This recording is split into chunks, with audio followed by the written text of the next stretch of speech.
Hoy, en Jerusalem Dateline, Yom HaShoah, homenaje a las víctimas del Holocausto en Yad Vashem, y el primer ministro Netanyahu expresa su renovada decisión de derrotar a los enemigos de Israel. Además, el nieto de un soldado nazi encuentra la redención, ayuda a los sobrevivientes del Holocausto, un nuevo informe sobre el antisemitismo de la Universidad de Tel Aviv, y una película de CBN ilustra el genio de Israel. Todo esto y más en esta edición de Jerusalem Dateline.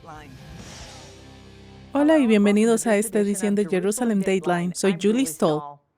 Israel conmemoró el Día del Holocausto esta semana y, en una emocionante ceremonia de Yad Vashem, el primer ministro Benjamin Netanyahu se presentó a un toque desafiante sobre la fuerza de la nación. Nuestro jefe de oficina, Chris Mitchell,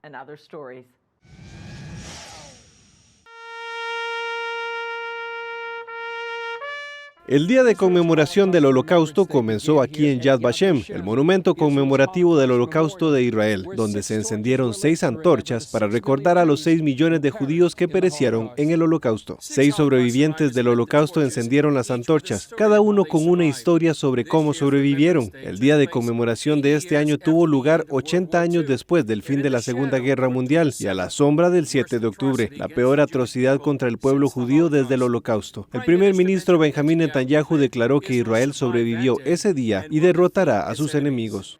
Quienes temían que tras la masacre del 7 de octubre nos enfrentaríamos a otro holocausto, vieron cómo cambiamos la situación. Este día del holocausto prometo la presión militar sobre Hamás.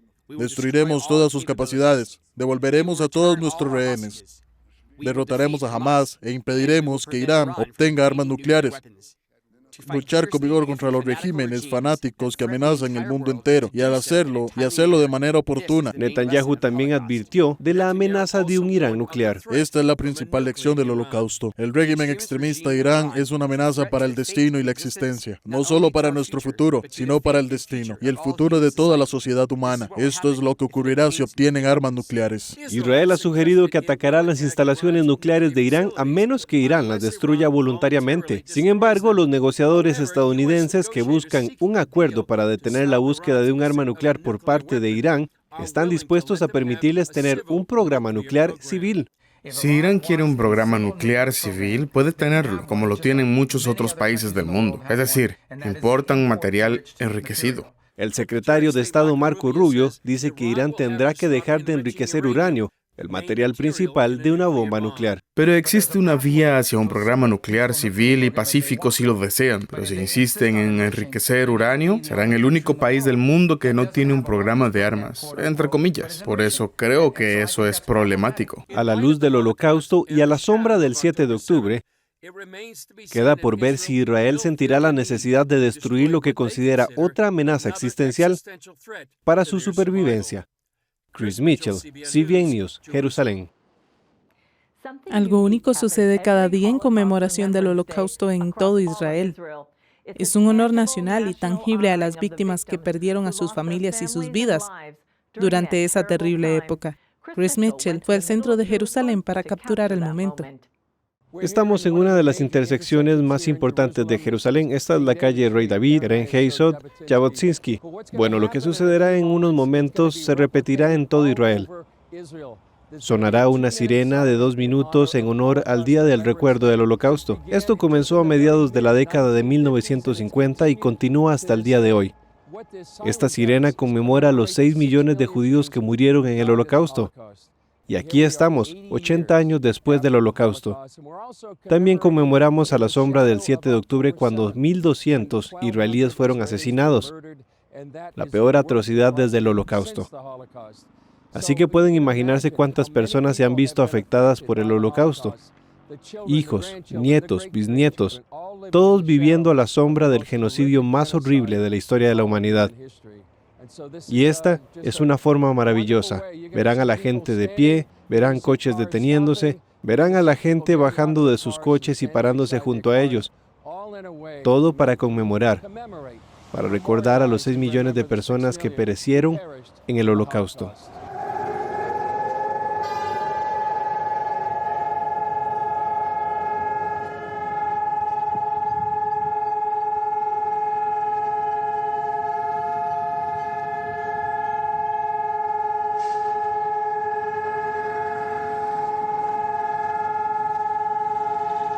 Este es un recordatorio conmovedor de lo que ocurrió hace 80 años, la Shoah, como se decía en hebreo, el holocausto donde murieron 6 millones de judíos. Y así, durante 2 minutos, todo el país se detiene y hace una promesa derivada del holocausto. Nunca más. Pienso en mi abuelo. Era un sobreviviente del holocausto de Stanislavo, Polonia, y fue escondido en un granero por gentiles justos. Mis abuelos, para mi pesar, fueron asesinados. Y no creo que debamos olvidar jamás lo que pasó.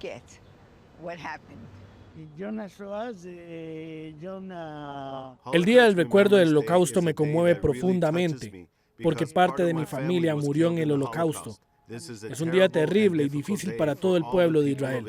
El pueblo de Israel vive y el pueblo de Israel se levantará y continuará con la ayuda de Dios, con la expectativa de la redención.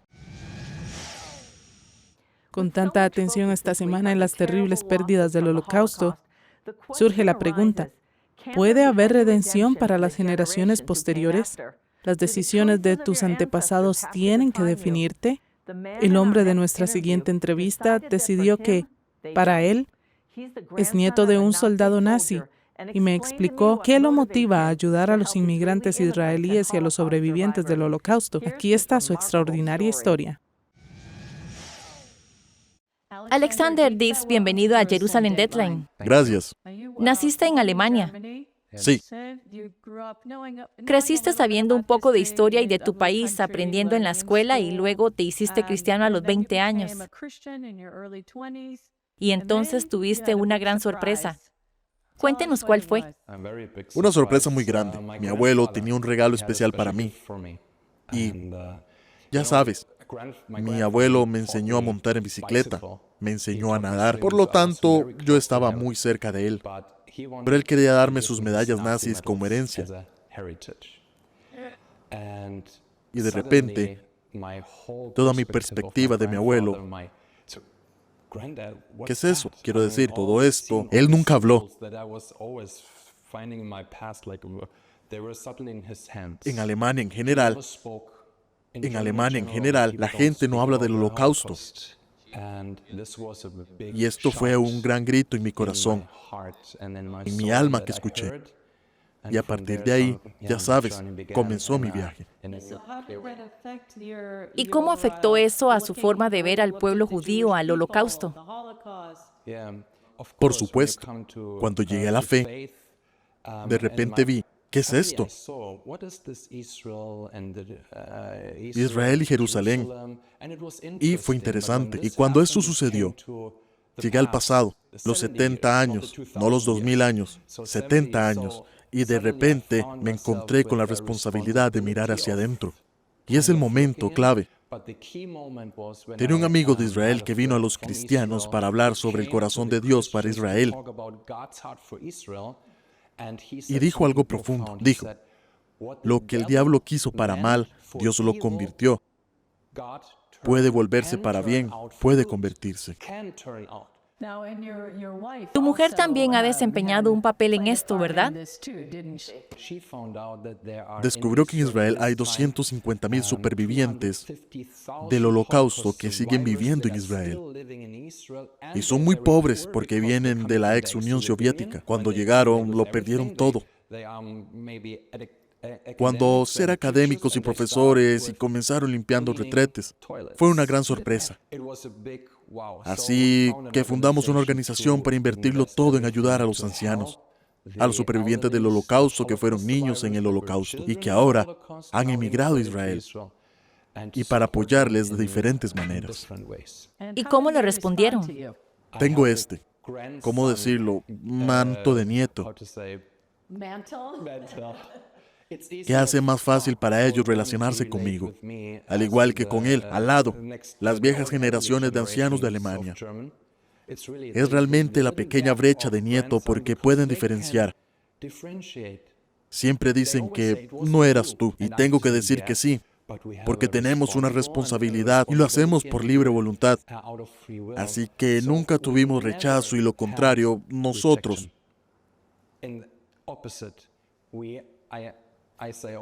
Yo digo siempre, tengo en Israel 50 abuelas y 50 abuelos judíos. Vaya, ¿y uno de ellos te hizo un regalo especial una vez? Sí. Después del evento con mi abuelo y después de un largo viaje que nos llevó a Israel, fue un evento. Una muy querida sobreviviente del Holocausto es líder de una organización que ocupa de miles de sobrevivientes del Holocausto. Ella dijo, he traído un regalo muy especial para ti, Alex. Y abrió una cajita y dentro había una medalla. Y una medalla por los 75 años de la victoria sobre la Alemania nazi. Y a partir de ahí, conecté el círculo con mi abuelo. Rechacé su herencia de mi abuelo físico, pero acepté con honor la herencia de mi abuela judía.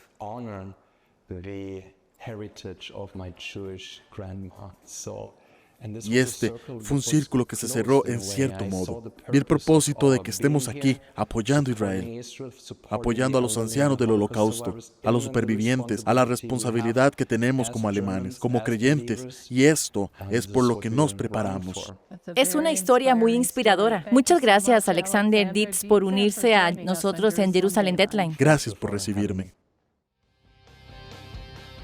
Más adelante, cómo la cultura judía ha sobrevivido a través del milenio y una mirada a algunos de los secretos del genio de Israel. La mejor noticia es que aunque la vida tiene momentos duros, fui la vergüenza de Las Vegas. La más grande vergüenza que alguien haya pasado en Las Vegas es Olga Briskin cuando Juan Gabriel la planta. Siempre puede mejorar. Entonces Dios no solamente me salvó la vida, sino que me libró de la cárcel. Solo hay que decidirse por el camino correcto. Cuando no quieres tu vida y empiezas a entregar tu vida por otras personas, ahí es en donde te das cuenta que vale la pena vivir. Lo que puede suplir Dios, nadie en este mundo lo puede suplir. De rodillas y le dije, Señor, si me dejas salir de aquí un día, yo te prometo que me voy a dedicar a ti y voy a dedicarme a la música, que es lo que tú me has dado. Conéctate a Vive Más y experimenta las historias de personas que descubrieron que vivir es mucho más que existir. El amor humano sin Dios no es suficiente para que una relación perdure. Búscanos como Vive Más TV en Facebook y llénate de vida. Una de las maravillas de la historia de la humanidad es cómo el pueblo judío ha sobrevivido durante miles de años, a pesar de los intentos de muchas culturas por destruirlo.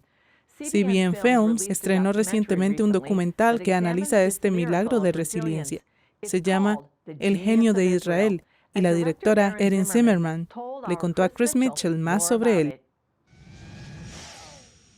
Erin Zimmerman, es un placer estar contigo. Tienes una película llamada El genio de Israel. Cuéntanos sobre ella. Bueno, está basado en un libro llamado El genio de Israel, de los grandes Dan Singer y Saul Singer. Escribieron un libro el año pasado, antes de la guerra en Israel, por cierto, y se preguntaron, ¿y por qué son tan felices los israelíes? Porque el año pasado, ya sabes, todos los años la ONU publica este informe sobre la felicidad mundial y, por lo general, todos los países escandinavos están en la cima, pero el año pasado se llevaron una sorpresa. El número 4 fue Israel, rodeado de terroristas, rodeado de naciones enemigas. ¿Qué pasa con esto? ¿Cuáles son algunos de los secretos del genio de Israel? Bueno, una de ellas es la comunidad y otra es todo lo que estamos desechando en la sociedad occidental. Ya sabes, ahora decimos, oh, no necesitamos a la familia, no necesitamos a una madre, un padre, hijos, no necesitamos toda esta comunidad. Estamos bien por nuestra cuenta. Ya sabes, Estados Unidos es individualista, hace las cosas por tu cuenta. Y eso es exactamente lo opuesto, porque Israel tiene la tasa más baja de sobredosis de drogas, la tasa más baja de suicidios, la tasa más baja de consumo de alcohol, es el país más joven y con más niños de todas las naciones ricas del mundo, y esa comunidad es lo que les da esperanza y felicidad. Y cuando decimos felicidad, déjame decirte que no es solo una especie de felicidad alegre. Aquí es donde todas las preguntas se basan en la satisfacción vital profunda. Y entonces los israelíes dicen, ya sabes, sabes, todos los viernes tienes Shabbat, seas religioso o no. Y no solo vas a ver a tus padres, tal vez no, vas a ver a tus abuelos, a tus tías, tíos, primos, y existe un profundo vínculo familiar que te permite no estar solo. Siempre estás en comunidad, así que tienes eso. Tus escuelas están muy basadas en la comunidad, tienen fuertes movimientos scout para niños aquí que están muy basados en la comunidad. Entras en el ejército y eres parte de eso. Así que siempre eres parte de tu familia, eres parte de tu país, nadie se queda fuera y esa es una imagen muy diferente.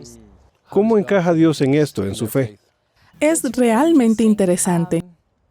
Por supuesto, Dios está en el centro de todo, creo que Dios ha guardado al pueblo judío a través de muchas generaciones. Ya sabes, dicen que en la Pascua, cada generación, un Amán se levanta para matarnos. Cada generación, un Amán se levanta para matarnos, dependiendo de, ya sabes, quién sea. Este año jamás. Dios está en el centro de eso. Él es quien los guarda. Sí, son independientes y se defienden y tienen resiliencia. Absolutamente. No lo harían sin que Dios trajera de regreso al pueblo judío a través de 2000 años de horror y holocausto y guerra y lo que sea. Así que Él está en el centro de todo, ya sea que la gente quiera decirlo o no. Pero descubrí que el nivel de tradición es más o menos el mismo con los religiosos y los no religiosos. Los no religiosos seguirán yendo a casa cada semana porque si no lo hacen, sus padres les gritarán, ya sabes, más vale que estés aquí para Shabbat. ¿Qué quieres que la gente obtenga de esta película? Hay tanto antisemitismo por todas partes hoy en día y odio verlo. Odio ver a los medios de comunicación, odio ver a la ONU. Todo el mundo está atacando a Israel y diciendo, miren, son un estado de apartheid. Están causando un genocidio en Gaza. Simplemente no es verdad. Quiero que la gente vea qué país tan asombroso es Israel y ya sea que estén en desacuerdo con su gobierno o no, ya sea que estén en desacuerdo con esta guerra o no, necesitan ver el lado humano. Necesitan ver que estas personas están llenas de amor, compasión y comunidad. Saben que lo que realmente me impactó aquí fue cuando tomaron a los rehenes. La gente aquí lo sintió tan profundamente como si hubieran sido sus propios hijos. La mayoría del Estado de Israel no conoce a estos rehenes y sin embargo los sienten tan profundamente que lloran. Los he visto llorar, mirando el monumento, diciendo, tenemos que llevarlos a casa, marchando por ellos. Eso para mí es extraño. No veo ese nivel de preocupación en Occidente por alguien que ni siquiera conoces. Lo sé, pero aquí hay una población muy unida y todo gira en torno a la caridad y el amor y a hacer a los demás lo que te gustaría que te hicieran a ti. Sí, yo también lo he visto. Si hay algo que aprendes sobre Israel después de estar aquí, es que son familia. Así es como se identifican con estos rehenes. Y es una gran historia que necesita ser contada. Erin, muchas gracias por la película. Esperamos verla pronto. Gracias, Chris. Si deseas ver una copia de este increíble documental, visita geniusofisraelfilm.com. Puedes conseguirlo con una donación de cualquier monto. Es una mirada inspiradora a algunas de las razones por las que el pueblo elegido por Dios ha sobrevivido durante miles de años. Más adelante, un nuevo informe de la Universidad de Tel Aviv revela a dónde están aumentando las tendencias del antisemitismo. ¿Ya viste lo completa que es la app de Superlibro? En esta Biblia encontrarás versiones en muchos idiomas. En español podrás encontrar 3 versiones. También está la opción que te permite escucharla sin tener que leerla. Y lo mejor es que puedes seguir escuchándolo con el teléfono bloqueado. Conforme vas leyendo, verás 4 iconos diferentes en medio de la lectura, que te conectarán con la sección de personajes, respuestas bíblicas, juegos y videojuegos que están relacionados al pasaje. ¡Qué útil!, ¿verdad? Y para hacerla mejor, tienes un buscador donde podrás encontrar tu texto favorito fácilmente. Si aún no tienes esta increíble app, puedes descargarla gratis en Android o iOS. ¿Qué estás esperando? Aprende más de la Biblia con la app de Superlibro.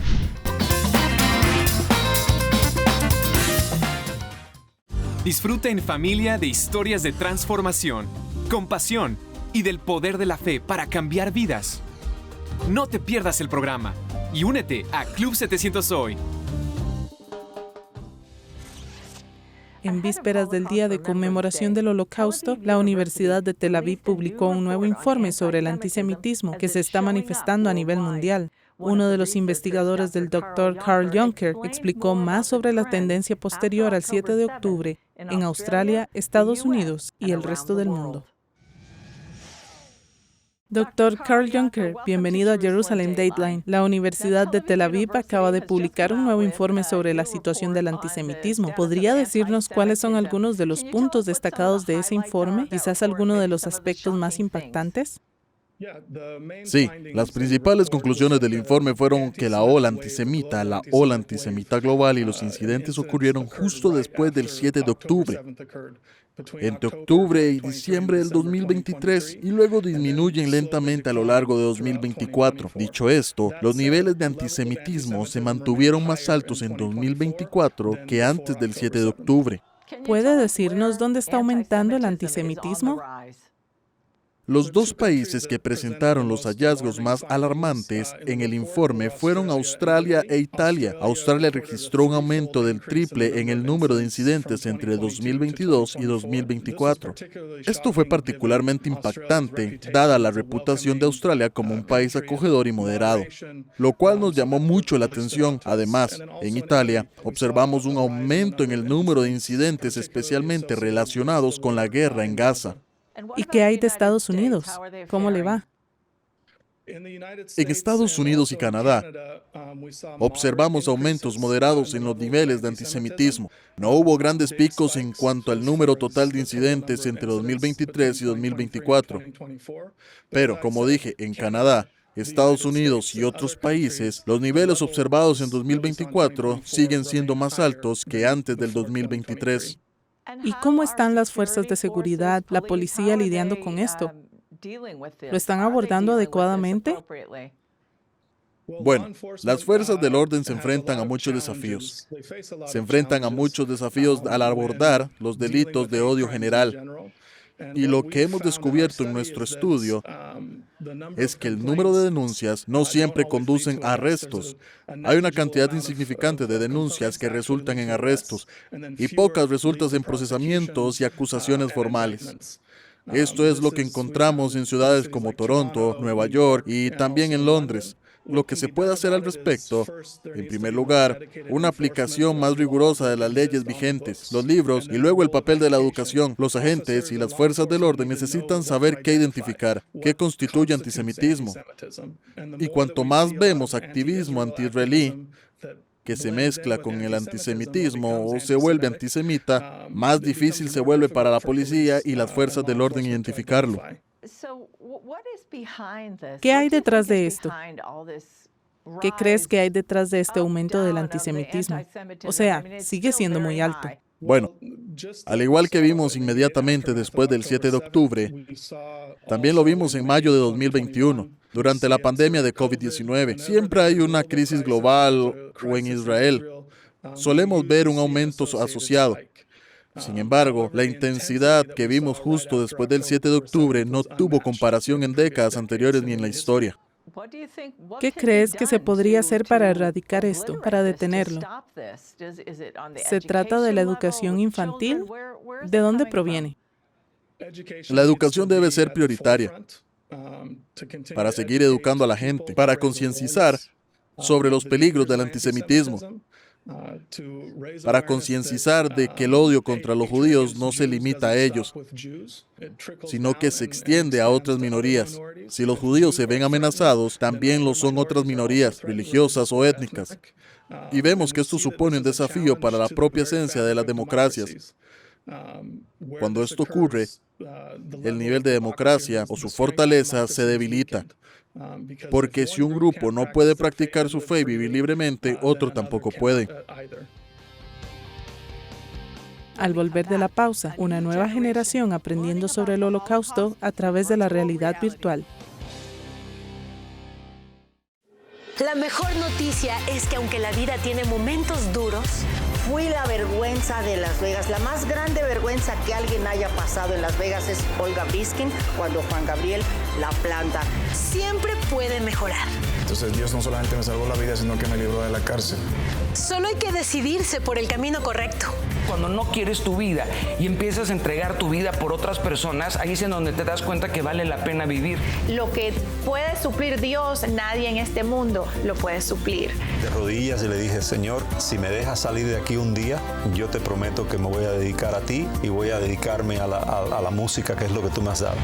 Conéctate a Vive Más y experimenta las historias de personas que descubrieron que vivir es mucho más que existir. El amor humano sin Dios no es suficiente para que una relación perdure. Búscanos como Vive Más TV en Facebook y llénate de vida. En nuestro último segmento, el Dr. Carl Junker mencionó la importancia de la educación en la lucha contra el antisemitismo. Las 3 mujeres de nuestra próxima historia encontraron una manera de fomentar la concientización sobre el Holocausto mediante la realidad virtual. Veamos. Steven Spielberg no tuvo permiso cuando hizo la lista de Schindler. ¿Por qué crees que tú vas a obtener permiso? ¿Quién eres?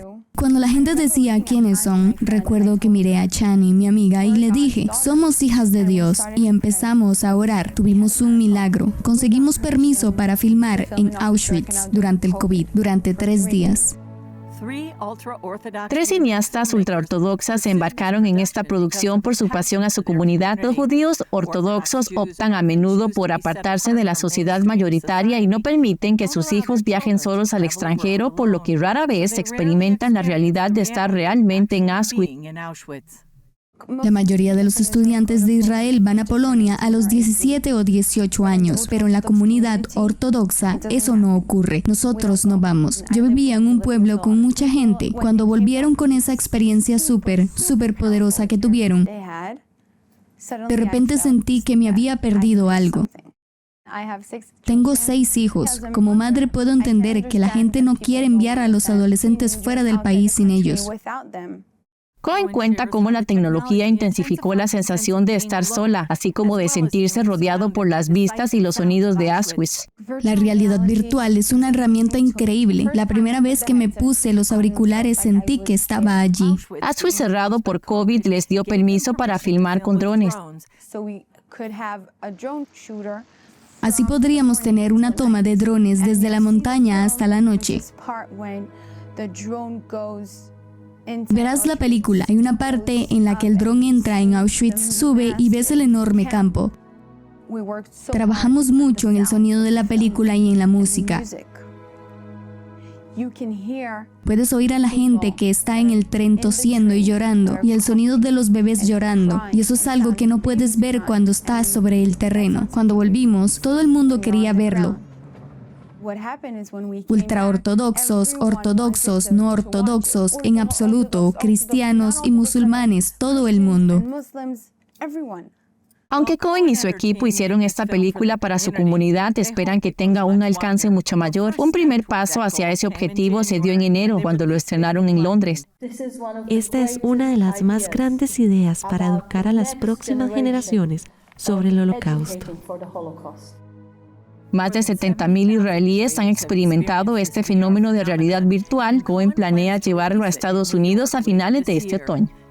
¡Qué gran manera de llegar a los jóvenes! Eso es todo por esta edición de Jerusalem Dateline. Gracias por acompañarnos. Recuerda que puedes seguirnos en redes sociales y también acceder al contenido de CBN a través de CBN News y otras aplicaciones de CBN. No olvides suscribirte a nuestros correos electrónicos para recibir información de última hora. Sigan orando por la liberación de los rehenes, por sabiduría para los líderes mundiales y por la sanación de la nación. Recuerda que el Dios que cuida a Israel, de ti y de mí, no duerme ni se adormece. Soy Julie Stoll, de parte de todos nosotros aquí en la oficina de Jerusalén. Nos vemos la próxima vez en Jerusalem Dateline.